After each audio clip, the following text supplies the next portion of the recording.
আমার নাম জাহিরুল ইসলাম। বাড়ি কোথায়? বাড়ি আমাদের বসিরহাট। এখানে কোন চিকিৎসা করতে আসছো? এখানে অশ্ব চিকিৎসা। ও, তুমি কি নিজের থেকে আসছো, কোনো প্রচার থেকে আসছো নাকি তো বলেছে? হ্যাঁ, একজন অপারেশন হয়েছিল, সে বলেছে সাকসেসফুল এবং 4 বছর হয়ে গেছে, কোনো অসুবিধা নেই। আচ্ছা। সেই কারণে আমরা এখানে আসলাম। হ্যাঁ, আমাদের ওই 2 মাস অপারেশন হলো, কোনো অসুবিধা নেই, সুস্থ আছে, ভালো আছে। বাস, খুব ভালো। হ্যাঁ, আপনার নাম বলুন। রফিকুল মোল্লা, রফিকুল। বাড়ি কোথায়? বাড়ি বসিরহাট। আর এখানে কিসের জন্য আসলেন এই ডাক্তার?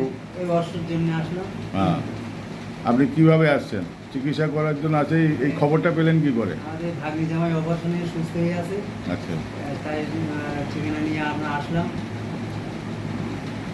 এখন কি ভালো আছে? এখন ভালো আছে, আরও কি সুস্থ আছে।